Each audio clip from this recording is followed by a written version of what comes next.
Hello everyone, আসসালামু আলাইকুম। আশা করি আপনারা ভালো আছেন আর আমিও ভালো আছি। আর আজকে আমি আপনাদের সাথে আমি কীভাবে ইলিশ মাছ কাটি সেটাই শেয়ার করব। তো এখানে এই মাছ দুইটা নিয়ে আসা হয়েছে। আর ইলিশ মাছ আগে বড় বড় মাছ কাটতে কিন্তু অনেকটাই ভালো লাগে। তো এই ইলিশ মাছ দুইটা কিন্তু অনেকটাই বড়। তো এটা কেটে নিয়ে আসতে চাইছে, কারণ এখন আমি আমার গুড্ডু সোনার জন্য মাছ কাটতে পারি না, কারণ ও বডির সামনে দাঁড়িয়ে থাকে বা ও ওখান থেকে সরাই যায় না। আমি যেখানে থাকি ও সেখানেই থাকে। তো এই মাছ দুইটা নিয়ে আসছে, এখন ওইটা আমি কাটবো। আর আমি কীভাবে মাছ কাটবো সেটাই আপনাদের সাথে শেয়ার করব। তো মাছগুলো কিন্তু খুব সুন্দর টাটকা মাছ, দেখতে অনেক ভালো লাগতেছে। আর এখানে ডাল রান্না করছি, তো তাই বলতেছি যে মাছ কেটে মাছ ভাজা করব।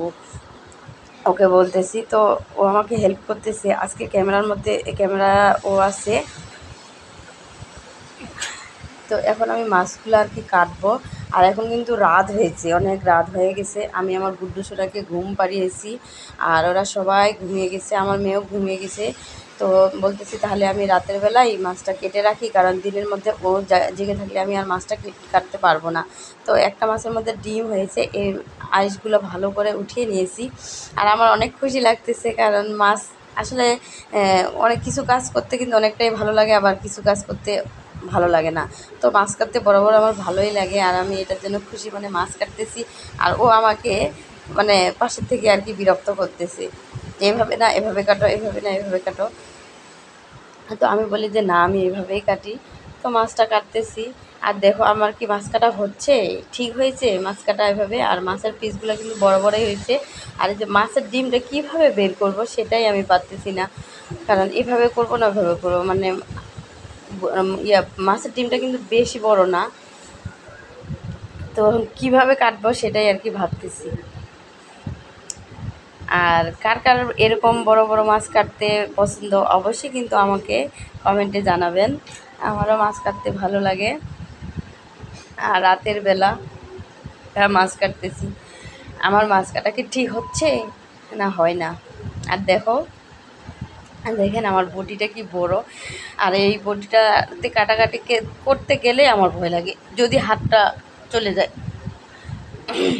কথা বলতে বলতে আমার হেঁচি উঠে গেছে। তো আমি কিন্তু এভাবে সুন্দর করে মাছের পিসগুলো করে নিচ্ছি। আর আমি মাছের একটা ভিডিও, মানে মাছের একটা রিলস ভিডিও দিছি, ওখানে অনেকেই কমেন্ট করছো যে সরষে দিয়ে রান্না করে আমাদেরকে দাওয়াত দিয়েন। অনেকে বলছো খুব সুন্দর, আসলে ইলিশটা খুব টাটকা। আর আপনারা যদি খেতে যান তাহলে চলে আসেন, অবশ্যই আমি আপনাদেরকে খাওয়াবো। কেন খাওয়াবো না, অবশ্যই খাওয়াবো। মাছই তো শুধু খাবেন, আর তো কিছু না, অবশ্যই খাওয়াবো। চলে আসেন আমাদের পুরান ঢাকায়। আর যেহেতু আমি পুরান ঢাকায় থাকি, তাই আমি ঠিকানা পুরান ঢাকারই বলতেছি, আপনারা চলে আসেন, অবশ্যই আমি খাওয়াবো। আর এই যে দেখেন মাছ কিন্তু এখনও খেয়ে শেষ করি নাই, আপনারা আসেন, আপনাদের সাথেই একসাথেই খাবো। আর এক আপু বলেছে, আপু এটা সরষা ইলিশ রান্না করো। হ্যাঁ আপু, অবশ্যই সরষা দিয়ে ইলিশ রান্না করব। আর এটা এই মাছটা নিয়ে আসা হয়েছে, আমি ইলিশ পোলাও রান্না করব, সেটাও আপনাদের সাথে আমি শেয়ার করব। আর যদি আপনারা খেতে চান তাহলে অবশ্যই চলে আসেন। আর এই ইলিশ মাছটি অনেকেই পছন্দ করছে, রিলস ভিডিওর মধ্যে আমি দেখলাম, কমেন্টগুলো পড়েছি, আমি প্রতিটা কমেন্টে পড়ি। তো সবাই এই ইলিশ মাছ দুটো অনেকেই বলছে যে টাটকা। হ্যাঁ, ইলিশ মাছ দুটো অনেকেই সত্যিই টাটকা।